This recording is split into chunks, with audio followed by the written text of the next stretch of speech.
नमस्कार दोस्तों। आज हम हिस्ट्री की दूसरे चैप्टर की शुरुआत करने जा रहे हैं। तो पहले चैप्टर में मैंने आपको बता दिया था कि सिंधु घाटी की सभ्यता और उससे संबंधित संबंधित जितने भी राज्य थे वो कैसे अस्तित्व में आए थे और कैसे वो धीरे धीरे एक एक करके सब खत्म हो गए थे। तो ये हमने पहले चैप्टर में पढ़ लिया था। सिंधु घाटी की सभ्यता, हड़प्पा और मोहनजोदाड़ो, ये दोनों शहरों को हमने पढ़ लिया था। इसके साथ जितने भी शहर जुड़े हुए थे उन सबको हमने पढ़ लिया था पहले चैप्टर में। तो आज हम दूसरे चैप्टर की शुरुआत करने जा रहे हैं और दूसरे चैप्टर का नाम है आपका राजा, किसान और नगर। यानी कि पहले चैप्टर में मैंने कहीं भी आपको राजा के बारे में नहीं पढ़ाया था, किसान के बारे में नहीं पढ़ाया था, शहर के तो बारे में पढ़ाया था, लेकिन राजा और किसान के बारे में नहीं पढ़ाया था। क्यों भाई? क्योंकि उस टाइम ना तो हमें राजा के बारे में कोई जानकारी मिल पाती है, ना तो नगर के बारे में ढंग से जानकारी मिलती है और ना ही किसान के बारे में जानकारी मिलती है। तो ये जो हमें जानकारी मिलती है ये 6ठी शताब्दी ईसा पूर्व से जानकारियां मिलने लगती है। तो आपका जो दूसरा चैप्टर है वो दूसरा चैप्टर इसी पे आधारित है। तो आइए आज हम दूसरे चैप्टर की शुरुआत करते हैं। अब देखिए, सबसे पहले कह रहा है स्रोत। स्रोत समझिए पहले होता क्या है, उसके बाद से मैं आपके चैप्टर की शुरुआत करता हूं। देखो, हिस्ट्री में भाई एक एक शब्दों पे कमांड होनी चाहिए, यानी कि शब्दों का मतलब अच्छे से पता होनी चाहिए, तभी आपको हिस्ट्री समझ में आएगा, नहीं तो नहीं आएगा। लोग क्या कहते हैं, हिस्ट्री में सिर्फ घटना घटना को पढ़ लेते हैं। हाँ भाई, ये घटना हुआ, इसने इसको मार दिया, इसने शासन किया, यही हिस्ट्री समझ लेते हैं। भाई हिस्ट्री बहुत डीप सब्जेक्ट है और बहुत लेंदी सब्जेक्ट है। तो एक एक शब्द को हम क्लियर करते हुए चलेंगे, क्योंकि हर एक चीज जब आपको बेसिक चीजें पता रहेंगी ना तो पढ़ने में मजा आएगा, आप उसको पढ़ने में एंजॉय करेंगे। तो आइए सबसे पहले हम समझते हैं स्रोत क्या होता है। देखो, स्रोत को इंग्लिश में सोर्स भी कहा जाता है। क्या कहा जाता है भाई? सोर्स।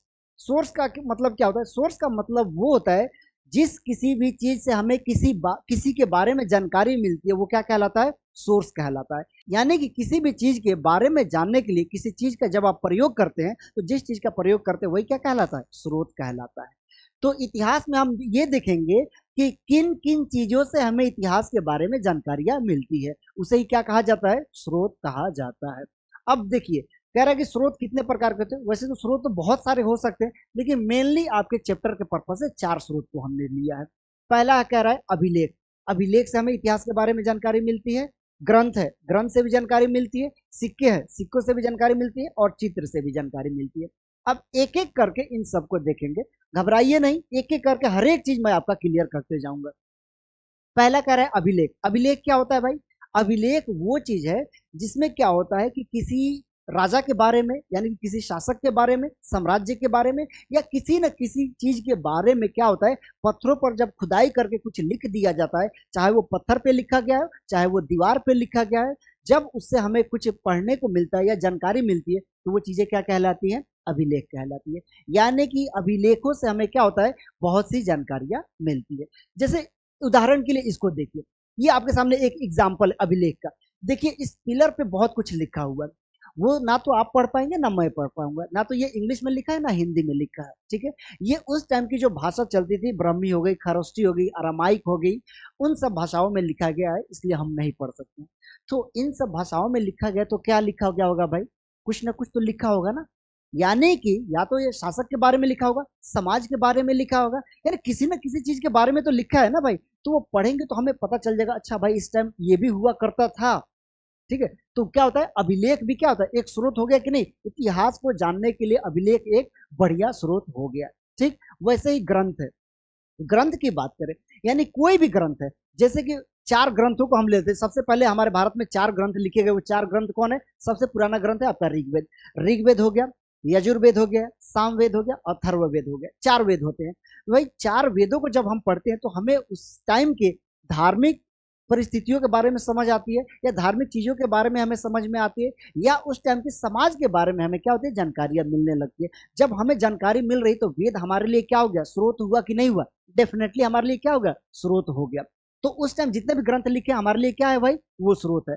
और एक और एग्जाम्पल लीजिए, जैसे कि अर्थशास्त्र है, तो अर्थशास्त्र को किसने लिखा था? कौटिल्य ने लिखा था। तो अर्थशास्त्र भी हमारे लिए क्या हो गया? स्रोत हो गया, क्योंकि उस टाइम की जानकारी हमें क्या होता है? उस अर्थशास्त्र से मिलने लगती है। ठीक, नेक्स्ट है कह रहा है सिक्के। सिक्कों से भी हमें जानकारी मिलती है।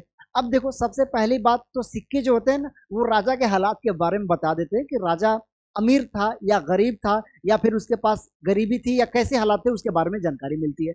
अगर सोने सोने के सिक्के चले, यानी कि गोल्ड कॉइन्स हैं, तो डेफिनेटली वो राजा क्या होगा, बहुत ज्यादा अमीर था, यानी उसके साम्राज्य में, अंपायर में पैसे थे, जब भी तो सोने के सिक्के चला रहा था। अगर जिसके साम्राज्य में सिर्फ और सिर्फ कॉपर के कॉइन्स मिल रहे हैं, तो क्या है इसका मतलब कि वो इतना ज्यादा पावरफुल या अमीर नहीं रहा होगा। तो सिक्कों से हमें क्या जानकारी मिलती है? सबसे पहली बात कि सिक्कों से हमें ये जानकारी मिलती है कि सिक्के चलाए किसने हैं। या तो उन सिक्कों पे उसका नाम लिखा होगा या फिर उस राजा का चित्र बना होगा, तो हमें समझ में आ जाता है कि ये सिक्का किसने चलवाया है। तो सिक्का भी स्रोत हुआ कि नहीं, उसके बारे में, उस शासक के बारे में हमें जानकारी मिल गई ना, कि किसने चलाया था, कब चलवाया था, और किस मेटल का है, गोल्ड है, सिल्वर है या कॉपर है, क्या है भाई, वो भी हमें पता चल गया। तो सिक्के भी क्या होते हैं, चाहे वो सोने के सिक्के हो या किसी भी चीज के सिक्के हो, तो सिक्कों से भी हमें क्या होता है, इतिहास के बारे में जानकारियां मिल जाती है। तो ये भी हमारे लिए क्या हो गया, एक स्रोत का काम किया कि नहीं, डेफिनेटली ये स्रोत का काम कर जाएगा। उसके बाद से कह रहा है पेंटिंग, यानी कि जो चित्र बनते थे, तो चित्र भी क्या करते थे उस टाइम के, हमें जानकारियां मिलती है। जैसे कि अर्ली एंशिएंट इंडिया को देखेंगे तो उसमें तो भाई अर्ली एंशिएंट यानी कि जो पूर्व प्राचीन काल है, उसमें तो हमें जानकारी नहीं मिलती है पेंटिंग के बारे में। लेकिन बाद में पेंटिंग वगैरह होने लगा था, तो पेंटिंग से क्या होता है, हमें बहुत सी जानकारियां मिलने लगती है।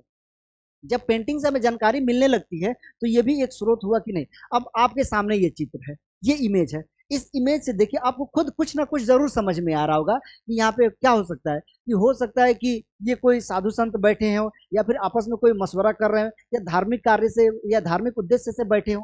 कुछ ना कुछ तो दिख रहा है ना हमें इमेज में। तो ये भी क्या हो रहा है, उस टाइम के समाज के बारे में बता रहा है कि अच्छा ऐसे होता होगा। अगर होता होगा जब भी तो इमेज बना है, अगर नहीं होता तो ये इमेज क्यों बनता, नहीं बनता, है ना।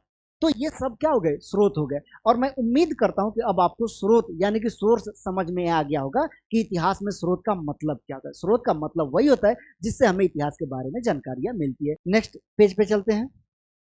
नेक्स्ट कह रहा है प्रिंसेप और प्रियदर्शी। देखो भाई, प्रिंसेप जो है इसका पूरा नाम है जेम्स प्रिंसेप। क्या नाम है पूरा, जेम्स प्रिंसेप,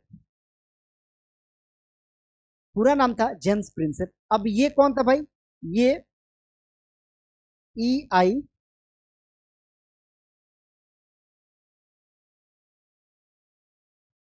ईआईसी का क्या था, ऑफिसर था। ईआईसी का ऑफिसर था। ईआईसी का ऑफिसर होने का मतलब था कि वो, एक तो पहली बात कि वो अंग्रेज था और भारत में वो काम करने आया था। किसमें था, ईआईसी। ईआईसी क्या है, ईस्ट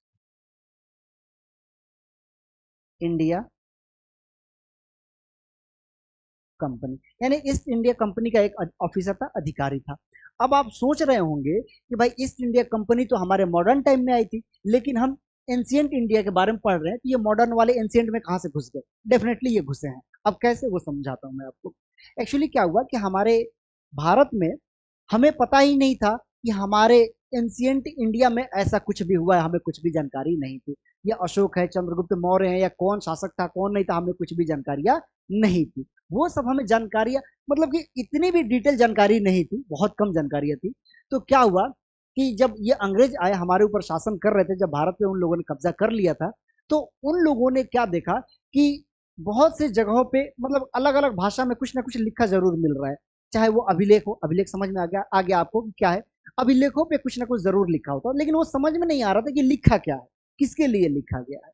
तो क्या हुआ, ये जेम्स प्रिंसेप जो था, ईस्ट इंडिया कंपनी का एक ऑफिसर था, कह रहा 1830 के दशक में क्या हुआ, उसने कोशिश किया कि भाई मुझे क्या करना है, इन दो भाषाओं को पढ़ने में मतलब मुझे सफलता मिलनी चाहिए। क्योंकि वो बहुत ज्यादा क्या था, डिजायर था, वो जानना चाहता है कि लिखा क्या है, किसके लिए लिखा गया। और कौन कौन सी भाषा में लिखी गई थी भाई, दो भाषाएं थी, एक थी ब्रह्मी और दूसरी क्या थी, खरोष्टी। दो भाषाओं में लिखा गया था, लेकिन दुख की बात कि वो किसी को समझ में नहीं आ रहा कि लिखा क्या है। लेकिन जेम्स प्रिंसेप जो था, वो कहते हैं ना अड़ियल इंसान था, वो अड़ गया था जिद पे कि नहीं मैं इसको पढ़ूंगा। और उसने अथक प्रयास किया, और लगभग लगभग कह रहे 1830 के दशक में, वो एग्जैक्ट टाइम 1837-38, यानी 1837-38 के बीच में उसको क्या होगा भाई, दो भाषाओं को पढ़ने में उसे सफलता मिल गई। अब उसने क्या किया भाई, देखिए उसने लगभग और 7-8 साल अपना टाइम दिया इसको समझने में, इन दोनों भाषाओं को समझने में। 7-8 साल के अथक प्रयास के बाद उसको क्या हो गई, दो भाषा को पढ़ने में जानकारी मिल गई। कौन कौन सी भाषा, ब्राह्मी और खरोष्ठी। जब दो भाषाओं को पढ़ने में उसकी जानकारी मिल गई तो अब उसने सोचा कि अब हम क्या करेंगे, जितने भी अभिलेखों पे या शिलालेखों पे जो कुछ भी लिखा है हम उसको पढ़ के उसका अर्थ निकाल लेंगे और अब हम बताने की कोशिश करेंगे कि क्या हुआ था भारत में।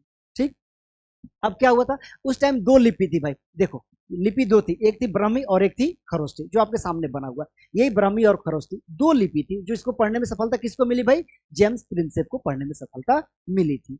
अब ये दो भाषाओं को यानी दो लिपियों को जब उसने पढ़ लिया, जब सफलता मिल गई, तो भाई आगे का अब काम देखना था। अब क्या कह रहा है, कह रहा है कि अधिकांश अभिलेखों या सिक्कों पर एक वर्ड लिखा था जिसका क्या क्या लिखा था, पियदस्सी। यानी कि ज्यादातर सिक्कों पे, ज्यादातर अभिलेखों पे एक वर्ड मिलता है जिसका मतलब जिसपे क्या लिखा था, पियदस्सी। और पियदस्सी का मतलब क्या था, मुखाकृति वाले। यानी मुखाकृति वाले का मतलब क्या, मुखाकृति, जिसका मुख यानी कि जिसका चेहरा क्या हो, मनोहर हो, मन भावन, उसे मनोहर मुखाकृति वाले कहा जाता है। मनोहर, मनोहर का मतलब क्या था, जो मन को भा जाए, यानी कि सुंदर चेहरा वाला। तो ये वर्ड लिखा था, लेकिन ये समझ में नहीं आ रहा किसके लिए लिखा गया था। बार बार ये शब्द मिल रहा था, कौन सा वर्ड, कौन सा शब्द, पियदस्सी। तो पियदस्सी शब्द बार बार मिल रहा था, लेकिन हमें पता नहीं चल पा रहा था ये किसके लिए लिखा है। आगे क्या कर रहा है, कुछ अभिलेखों पे राजा का नाम अशोक भी लिखा था। अब मिल गया हमें, क्या लिखा था भाई, राजा का नाम। कुछ अभिलेखों पे राजा का नाम अशोक मिलता है। तो कुछ अभिलेखों पे राजा का नाम अशोक है और राजा के लिए कौन सा वर्ड यूज हुआ था, पियदस्सी। तो अब हमें समझ में आया कि ये पियदस्सी कौन है, अशोक है। यानी कि पियदस्सी एक राजा के लिए यूज किया गया है और कुछ अभिलेखों पे राजा का नाम क्या मिलता है, अशोक भी मिलता है। तो डेफिनेटली ये समझ में आ गया कि ये जो पियदस्सी वर्ड यूज किया गया है किसके लिए यूज किया गया है, अशोक के लिए यूज किया गया है। और पियदस्सी का मतलब क्या होता है, मनोहर मुखाकृति वाले, यानी कि जिसका चेहरा क्या हो, मन भावन, जिस मतलब कि मन को लुभा जाए, वैसे लोगों को क्या कहा जाता है, पियदस्सी, यानी कि मनोहर मुखाकृति वाले। ठीक, अब कह रहा है जैसे ही हमें पता चला कि भाई अशोक के लिए ये लिखा गया और अशोक कोई शासक हुआ करता था, तो डेफिनेटली क्या हुआ, इतिहास में एक क्रांति सी आ गई कि भाई और भी बहुत कुछ इसके बारे में हमें जानकारियां मिल सकती है। क्यों मिल सकती है, क्योंकि हमने दो लिपियों को पढ़ने में क्या कर लिया है, सफलता प्राप्त कर लिया। कौन कौन से, ब्राह्मी और खरोष्ठी, दो लिपि को पढ़ने में हमें सफलता मिल चुकी है। उसके बाद से कह रहा है इस खोज से भारत के राजनीतिक इतिहास के अध्ययन को नई दिशा मिली। अब तक जो इतिहास में ज्यादा खोज नहीं हुए थे, अब वो खोज होने लगा। क्यों खोज होने लगा, क्योंकि दो लिपियों को पढ़ने में सफलता मिल चुकी थी। अब जहां कहीं भी किसी भी पत्थर पे, दीवार पे या सिक्कों पे ब्राह्मी और खरोष्ठी लिपि में लिखा गया था, उसको क्या कहा जाता था भाई, कि अगर पढ़ लिया है तो इसका अर्थ निकाल लिया जाता था। अच्छा देखो भाई, यहाँ पे खरोष्ठी होना चाहिए था लेकिन गलती से खगोष्ठी हो गया है।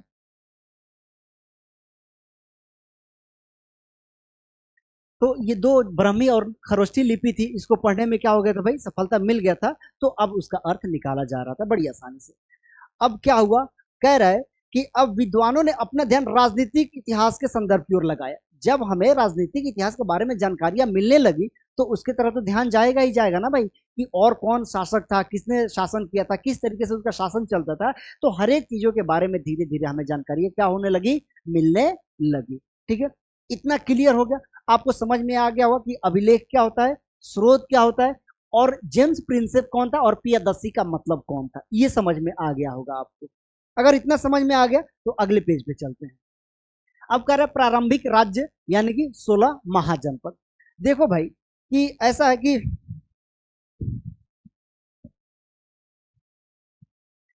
कह रहा है कि प्रारंभिक राज्य यानी कि जनपद की हमें जानकारियां मिलती है। पहले जन और पद का मतलब समझ लेते हैं। जन प्लस पद, ये दो वर्ड से मिलकर क्या बना है, जनपद। अब जनपद का मतलब समझो, जन का मतलब होता है लोग। आपने सुना होगा कि लोग, कि कोई बोल देता है कि 2 जन थे या 3 जन थे, 4 जन थे, मतलब क्या, लोग। जन का मतलब क्या होता है, लोग। और पद का मतलब क्या होता है, स्थान। स्थान होता है और कहीं कहीं पे पद का मतलब आपको पैर भी मिल जाएगा। ठीक है, तो कहने का मतलब ये, जो लोगों के रहने के स्थान था उसे ही क्या कहा जाता था, जनपद कहा जाता था। हड़प्पा सभ्यता के खत्म होने के बाद 6ठी शताब्दी ईसा पूर्व के आसपास हमें 16 महाजनपदों या 16 जनपदों के बारे में जानकारियां मिलने लगती है। तो ये समझ में आए ये प्रारंभिक राज्य थे, यानी कि शुरू शुरू में जो राज्य बने थे, और टोटल कितने थे? 16 महाजनपद। अब 16 महाजनपद कौन कौन से थे, वह हम देख लेते हैं।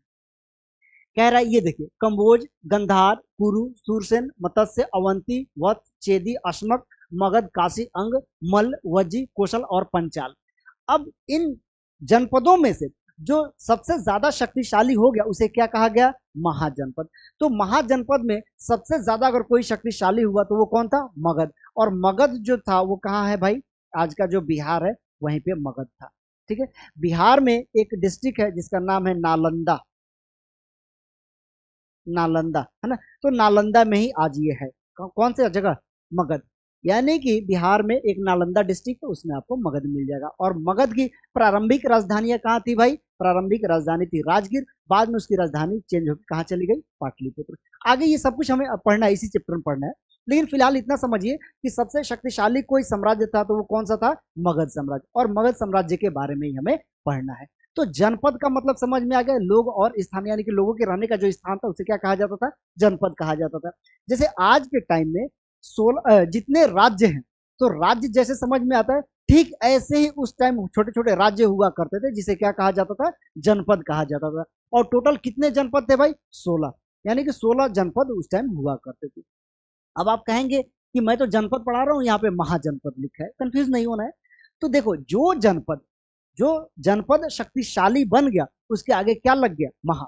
महावर्ड उसी के आगे लगता है जो सबसे ज्यादा शक्तिशाली हो, पावरफुल हो, उसी के नाम के आगे महाशब्द लगता है। तो जनपद के आगे क्या लग गया भाई? महा। महाजनपद। तो महाजनपद का मतलब क्या? जो जनपदों में सबसे ज्यादा शक्तिशाली था उसे क्या कहा गया? महाजनपद के नाम से जाना गया। ठीक है, तो ये समझ में आ गया कि जनपद और महाजनपद में क्या फर्क है। और सबसे ज्यादा कोई शक्तिशाली जनपद था तो वो कौन था? मगध। यानी कि मगध महाजनपद ऐसा था जो सबसे ज्यादा शक्तिशाली था। ये समझ में आ गया होगा आपको। अब इसके बाद से अब हम देखेंगे कि इसके बारे में हमें स्रोत कहाँ से मिलता है, यानी कि इसके लिए स्रोत क्या है, किस चीज से हमें इसके बारे में जानकारियां मिलती है। देखो, इतिहास में स्रोत सबसे इंपॉर्टेंट चीज होता है। इतिहास में कभी हवा हवाई बातें नहीं करते हैं। इतिहास जो होता है ना, वो आपको प्रूव करना पड़ता है कि अगर हमने ये जो बातें कही है कहाँ से आया है। इतिहास को किस्सा और कहानी मत समझ लेना। जो अक्सर स्टूडेंट गलती करते हैं ये समझने के लिए कि इतिहास क्या है, किस्से और कहानियां होते हैं, ऐसा कुछ भी नहीं है। इतिहास जो होता है हमेशा एविडेंस पे बेस्ड होता है। तो अब इसके लिए महाजनपद के लिए हमें जानकारी कहाँ से मिलती है, यानी कि इसके लिए स्रोत क्या है? तो अब इसके लिए दो स्रोत होते हैं। किसके लिए भाई? सोर्सेस। सोर्सेस किसके लिए? जनपदों के लिए। तो दो ऐसे स्रोत हैं जिससे हमें महाजनपद के बारे में जानकारियां मिलती है। तो पहला है जैन धर्म, यानी जैन धर्म का जो ग्रंथ है उससे भी हमें जानकारी मिलती है। तो जैन धर्म का कौन सा ग्रंथ है भाई? वो है भगवती सूत्र।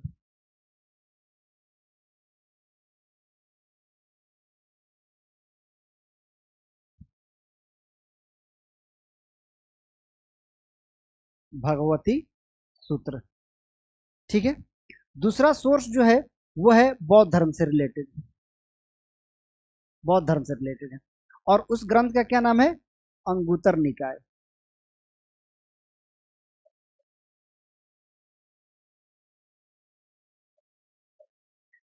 दो ग्रंथ हो गए। जैन धर्म का जो है वो है भगवती सूत्र, और बौद्ध धर्म का जो ग्रंथ है वो है अंगुतर निकाय। इन दोनों ग्रंथों में क्या होता है कि 16 महाजनपदों की जानकारियां मिलती है। और उसमें क्या लिखा है? षोडश महाजनपद। षोडश मतलब क्या होता है? 16। उसमें षोडश लिखा है, 16 नहीं लिखा है। उस टाइम जो भाषा चलती थी उसमें 16 को षोडश कहा जाता था, तो उन ग्रंथों में क्या लिखा है? षोडश महाजनपद। अब देखो क्या होता है कि, लेकिन दोनों में फर्क है। कह रहा है कि भगवती सूत्र में जो जिन जनपदों का नाम दिया गया है उनका नाम अलग है, और अंगुतर निकाय में जो नाम दिया गया उनका भी नाम क्या है? अलग है। यानी कि दोनों ग्रंथों में जो नाम दिया है ना, वो दोनों नाम अलग अलग है, लेकिन कुछ नाम ऐसे हैं जो दोनों में कॉमन है। यानी कि अंगुतर निकाय में कुछ नाम ऐसे हैं जो किससे मिलते हैं? भगवती सूत्र से। यानी कि भगवती सूत्र ले लो या अंगुतर निकाय ले लो, इन दोनों में 16, इसमें भी 16 है, इसमें भी 16 है, और इसमें कुछ नाम अलग है, इसमें भी कुछ नाम अलग है, लेकिन इन दोनों में कुछ नाम ऐसे हैं जो सेम है, इसमें भी सेम है और इसमें भी सेम है। कुछ नाम ऐसे हैं, जैसे वो कौन कौन से? मगध हो गया, अंग हो गया, काशी हो गया, है ना, कौशल हो गया, पंचाल हो गया, ये सब नाम सेम सेम मिलते हैं। तो बेसिकली हमें इसी के बारे में पढ़ना है। अब आपको समझ में आ गया होगा कि महाजनपद क्या होता है, जनपद क्या होता है, महाजनपद क्या होता है। जनपदों के बारे में जानने के लिए हमारे पास स्रोत कौन कौन से, दो सोर्सेस है, जैन धर्म का भगवती सूत्र और बौद्ध धर्म का अंगुत्तर निकाय। इन दो चीजों से हमें क्या होता है, महाजनपदों के बारे में जानकारी मिलने लगता है। कह रहे देखो भारत ईसापुर, कह रहे भारत ईसापुर 600 में, यानी कि छठी शताब्दी ईसापुर में कितने जनपदों की जानकारी हमें मिलती है, 16 महाजनपदों की जानकारी हमें मिलती है। और ये रहा आपका 16 महाजनपद। और हम जो पढ़ने जा रहे हैं, हम मगध साम्राज्य के बारे में पढ़ेंगे। मगध जो था वो सबसे शक्तिशाली जनपद था और इसे महाजनपद के नाम से जाना जाता था। अब देखो कह रहा कि आरंभिक भारतीय इतिहास में छठी शताब्दी ईसा पूर्व को एक महत्वपूर्ण समय माना जाता है, क्योंकि आरंभिक राज्यों यानी कि महाजनपद की जानकारी इसी समय से मिलने लगती है। हड़प्पा सभ्यता जब खत्म हुआ तब से लेके छठी शताब्दी ईसा पूर्व तक इतिहास के बारे में कोई जानकारी नहीं मिलती है। यानी कि छठी शताब्दी ईसा पूर्व कब से भाई, जब हड़प्पा सभ्यता खत्म हुआ यानी कि सिंधु घाटी की सभ्यता खत्म हुई तब से लेके छठी शताब्दी ईसा पूर्व तक कोई जानकारी नहीं है इतिहास में। कोई हमारे पास स्रोत है ही नहीं, कोई जानकारी है ही नहीं, तो हम क्या कहें, तो वहां पे कोई जानकारी नहीं है, तो इतिहास के बारे में हमें कुछ भी अता पता नहीं है। लेकिन छठी शताब्दी ईसा पूर्व से हमें स्रोत मिलने लगते हैं, हमें जानकारियां मिलने लगती है। तो कह रहे हैं कि महाजनपदों के बारे में जानकारियां कब से मिलनी शुरू होती है, छठी शताब्दी ईसा पूर्व से मिलने लगती है। यानी कि मोटा मोटी आप कह सकते हैं हड़प्पा सभ्यता के जब अंत हुआ तब से लेके छठी शताब्दी ईसा पूर्व तक के बीच में क्या हुआ है हमें नहीं पता है, क्योंकि उसके बारे में ना तो हमें कोई स्रोत मिल रहा है ना कोई जानकारी मिल रही है। जब जानकारी हमें किसी स्रोत से मिल ही नहीं रही तो हम कैसे कह दें कि इतिहास में क्या हुआ था, कैसे हुआ था, नहीं कह सकते, क्योंकि हमारे पास कोई भी एविडेंस नहीं है। और हिस्ट्री जो होता है हमेशा एविडेंस पे बेस्ड होता है, ठीक। लेकिन छठी शताब्दी ईसा पूर्व से हमें एविडेंस मिलने लगते हैं, हमें स्रोत मिलने लगते हैं, तब क्या होता है, यहाँ से एक अलग इतिहास की शुरुआत हो जाती है। कह रहा है जैन और बौद्ध धर्म के आरंभिक ग्रंथों में महाजनपद नाम से 16 राज्यों का उल्लेख मिलता है। वही जो मैंने अभी आपको समझाया कि महाजनपद के बारे में क्या होता है, दो स्रोत है, दो स्रोत है, एक जैन धर्म और दूसरा बौद्ध धर्म। तो जैन धर्म का कौन सा ग्रंथ है, भगवती सूत्र, और बौद्ध धर्म का कौन सा ग्रंथ है भाई, अंगुत्तर निकाय। इन दोनों ग्रंथों से क्या होता है, हमें महाजनपद के बारे में जानकारियां मिलने लगती है। कह रहा अधिकांश जनपदों पर राजा का शासन होता था, यानी कि क्या होता था भाई, रूलर होता था। रूलर क्या होता था, वहां पे शासन करता था, रूलर जो होता था वहां पे रूल करता था, शासन करता था। तो एक बात तो समझ में आ गई भाई कि जनपद में एक राजा भी होता था, और जब राजा है तो राजा ही शासन चलाएगा, ठीक। उसके बाद कह रहे हैं लेकिन कई जनपदों में गढ़ और संघ के द्वारा शासन चलाया जाता था। अब हम समझेंगे कि गढ़ और संघ होता क्या है। देखो गढ़ और संघ ये दोनों एक दूसरे से जुड़े हुए थे, ठीक। अब क्या होता था, ये जनपद में दो संस्था, ये संस्था है, गण भी एक संस्था है और संघ भी एक क्या है, संस्था है। लेकिन दोनों के बारे में हमारे पास क्लियर जानकारी या स्पष्ट जानकारी हमारे पास नहीं है। किसके बारे में, गण या संघ के बारे में कोई भी स्पष्ट जानकारी हमारे पास नहीं है। लेकिन जो इतिहासकार है वो एक कहते हैं ना कि अपने रिसर्च करने के बाद, खोजबीन करने के बाद उन्होंने क्या सुझाव दिया है कि गण जो था वो संभवतः आम लोगों की क्या थी, सभा थी, और संघ जो थी वो चुनिंदा या अपर क्लास के जो लोग थे उन लोगों का क्या होता था, संघ होता था। गण मतलब क्या होता है, गण मतलब लोग होता है, जिसमें साधारण लोग हुआ करते थे। कौन कह रहा है, इतिहासकार हमें बताते हैं। इसके बारे में हमें किसी ग्रंथ से जानकारी नहीं मिलती है, लेकिन इतिहासकार जो होते हैं अपने रिसर्च के आधार पर ये बताते हैं कि गण संभवतः शब्द पे ज्यादा ध्यान देना, वो कहते हैं उनके पास भी क्लियर जानकारी नहीं है, वो कहते हैं संभवतः गण जो है वो आम लोगों की सभा होती थी, और संघ जो है वो चुनिंदा लोगों की यानी कि जो अपर क्लास के यानी कि जो एलीट क्लास के लोग थे, समृद्ध लोग थे, उनकी सभा होती थी, वो संघ थी। गण और संघ दोनों मिलकर क्या करते थे, शासन चलाते थे, यानी कि राजा के ऊपर नियंत्रण रखते थे। राजा निरंकुश ना हो जाए, राजा अपनी मनमानी ना करने लगे, इसलिए ये दो संस्था होती थी, और दोनों संस्थाओं के द्वारा राजा के ऊपर क्या किया जाता था, लगाम लगाया जाता था। यानी कि राजा कैसे शासन करेगा, उनके ऊपर कंट्रोल किसका होता था, गण और संघ का होता था। होप की समझ में आ गया होगा कि गण और संघ में क्या फर्क है। क्लियर एविडेंस तो हमारे पास नहीं है, लेकिन हिस्टोरियन का यही कहना है कि गण जो था वो संभवतः साधारण लोगों की सभा थी, जबकि संघ क्या था, संघ जो था एलीट क्लास की यानी कि समृद्ध लोगों की सभा हुआ करती थी, और दोनों मिलकर क्या करते, राजा पे नियंत्रण रखते थे कि राजा निरंकुश ना हो जाए और साम्राज्य का शासन अच्छे से चलता रहे। यानी कि राजा को शासन चलाने में ये दोनों भी क्या करते थे, सहायता करते थे। ये दोनों जो संस्थाएं होती थी वो सहायता करती थी। कह रहा है प्रत्येक महाजनपद की एक राजधानी होती थी, जितने भी जनपद थे उनकी क्या होती थी भाई, एक राजधानी हुआ करती थी। अब हम मगध को ले लेते हैं, ठीक है। मगध की हम बात करें तो मगध की राजधानी कहाँ थी भाई? राजगीर। राजगीर है ना, राजगीर उसकी क्या थी? राजधानी थी। कहीं कहीं पे राजगीर का नाम राजगृह भी मिल जाएगा, कंफ्यूज नहीं ना, कहीं पे गृह ब्रज भी नाम मिल जाता है तो कंफ्यूज नहीं होना है। राजगीर का ही अलग अलग टाइम में अलग अलग नाम हुआ है, लेकिन डेफिनेटली हम कह सकते हैं मगध की राजधानी प्रारंभ में कहाँ हुआ करती थी? राजगीर। लेकिन राजगीर से इसकी राजधानी बाद में चेंज करके कहाँ चला गया भाई? पाटलिपुत्र। पाटलिपुत्र उसकी राजधानी चली गई, ठीक है। पाटलिपुत्र उसकी राजधानी हो गई। मगध की राजधानी पहले थी राजगीर, फिर बाद में उसकी राजधानी चेंज हो गई, कहाँ चली गई भाई? पाटलिपुत्र। वो सब आगे एक एक करके हम देखेंगे कब हुआ, किसके टाइम में राजधानी चेंज हुआ। कह रहा है लगभग 6ठी शताब्दी ईसा पूर्व से ब्राह्मणों ने संस्कृत में धर्मशास्त्र की रचना शुरू कर दी। एक बात समझो, यहाँ पे किस भाषा का यूज हो रहा है? संस्कृत। अभी हमने इसके पहले देखा था कि ब्राह्मी और खरोष्ठी, यानी कि ब्राह्मी और खरोष्ठी लिपि में अभिलेख लिखे गए थे, और यहाँ पे कह रहे थे ब्राह्मणों ने, यानी कि देखो समाज को कंट्रोल करने का, वो समाज को नियंत्रण करने का हक किसको था? ब्राह्मणों को। यानी कि ब्राह्मण ही सोसाइटी को उस टाइम चलाते थे। समाज में जितने भी नियम कायदे कानून जो बनता था वो कौन बनाता था भाई? ब्राह्मण ही बनाते थे। तो ब्राह्मण क्या करते थे? अपने कानून बनाते थे और उन्हीं के हिसाब से धार्मिक कार्य होते थे। यानी कि समाज में पूरी तरीके से ब्राह्मणों का कंट्रोल था। और वो किस भाषा में अपने ग्रंथ लिख रहे थे? संस्कृत भाषा में अपने ग्रंथों को या धर्मशास्त्रों को लिख रहे थे।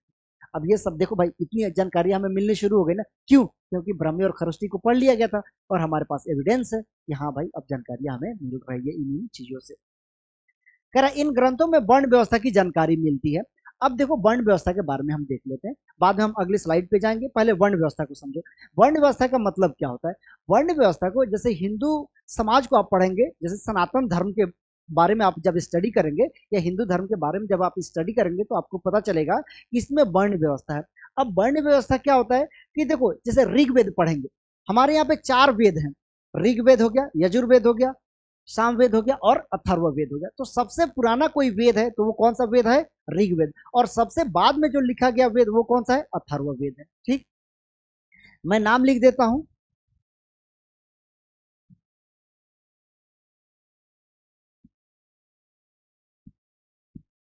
चारों वेदों का नाम मैं लिख देता हूं, है ना। पहला जो था ऋग्वेद, दूसरा जो था यजुर्वेद, तीसरा जो था सामवेद, और चौथा जो था वो था अथर्ववेद। ये 4 वेद हैं। सबसे पुराना कौन है भाई? ऋग्वेद। और सबसे बाद में लिखा गया अथर्ववेद। ये भाई कॉम्पिटिटिव एग्जाम में भी पूछता है कि सबसे पुराना वेद कौन सा है, तो ऋग्वेद है। ऋग्वेद सबसे पुराना वेद है, ठीक है। अब ऋग्वेद के 10वें मंडल में आ जाएंगे, कौन से भाई? 10th, यानी कि 10वें मंडल में। अब आप कहेंगे कि ये मंडल क्या होता है? चैप्टर है भाई। यानी कि हर एक बुक को चैप्टर में डिवाइड किया जाता है, वैसे ही ऋग्वेद को 10 मंडल में डिवाइड किया गया है। तो 10वें मंडल में जाएंगे तो उसमें क्या कहा गया है कि एक ब्रह्मा के मतलब कि मुख से, ध्यान से सुनिएगा, कह रहा है कि ब्रह्मा के मुख से कौन पैदा हुआ, यानी कि 4 वर्ण व्यवस्था जो है वो वर्ण व्यवस्था का कंसेप्ट यहीं से आया। अब मैं इस पे नहीं जा रहा हूं कि इसमें कितनी सच्चाई है कितनी नहीं है, मैं इसके बारे में कोई बात अभी नहीं कर रहा हूँ। वो कभी अलग टॉपिक पे आएंगे तो हम बात करेंगे कि इसमें कितनी सच्चाई है या है भी या नहीं, हम बाद में डिस्कशन करेंगे। कि 10वें मंडल में क्या कहा गया? 10वें मंडल में ये कहा गया कि ब्रह्मा के मुख से कौन पैदा हुआ भाई? ब्रह्मा के मुख से जो पैदा हुआ था ब्राह्मण। ब्राह्मण कह रहा है। और बाजू से कौन पैदा हुआ भाई? बाजू से जो पैदा हुआ वो था क्षत्रिय।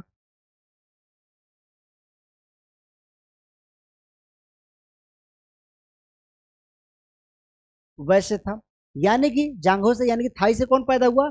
वैश्य। और सबसे जो छोटा था वो कौन था भाई? शूद्र। तो शूद्र कहां से पैदा हुआ? माना जाता है कि वो पैरों से पैदा हुआ है। ये ऋग्वेद में कहा गया है कि शूद्र कहां से पैदा हुआ? पैर से। यानी कि ब्राह्मण जो है वो मुख से, यानी कि अपर वाले पार्ट से पैदा हुआ है। क्षत्रिय जो है बाजू से पैदा हुआ है। वैश्य जो है वो पैरों से, यानी कि जंघाओं से पैदा हुआ है। और शूद्र पैर के निचला हिस्सा, सबसे जो नीचे जो पांव होता है पैर, उससे कौन पैदा हुआ? शूद्र। वैसे कहां से हुआ? थाई से। अब एक बात बताओ कि जिस सीक्वेंस में जो सबसे ऊपर है उसको सबसे बड़ा माना गया, जो उससे नीचे उससे छोटा माना गया, जो उससे नीचे वो उससे छोटा, सबसे छोटा किसको माना गया? शूद्र को माना गया। सबसे दयनीय स्थिति इन्हीं का था, शूद्र का ही था। ठीक है, तो ये है वर्ण व्यवस्था। जो कह रहे हैं ना इन ग्रंथों में वर्ण व्यवस्था की जानकारी मिलती है, तो ये समझ में आ गया कि 10वें मंडल में जो 4 वर्ण है वो कौन कौन से हैं, यही है 4 वर्ण। ठीक है, अब आपको समझ में आएगा कि वर्ण व्यवस्था क्या है। यानी कि समाज को जो 4 वर्णों में 4 वर्गों में बांट दिया गया था, इसी व्यवस्था को क्या कहा गया है, वर्ण व्यवस्था के नाम से जाना गया है। इतना क्लियर है? अगर क्लियर है तो आते हैं अगले स्लाइड पे। और देखो भाई, ये क्या कह रहा है, देख रहा है ना विनोद, कैसे वीडियो देखकर चैनल सब्सक्राइब नहीं किया जा रहा है, तो कर लो भाई। ये अगर आप लोग कर लोगे तो हमें भी अच्छा लगेगा। तो वीडियो अगर आपको पसंद आया तो चैनल को सब्सक्राइब कीजिए। मिलते हैं अगले वीडियो में, फिर वहां से हम जहां पे ये खत्म हो रहा है वहीं से उसकी शुरुआत करेंगे। Thank you.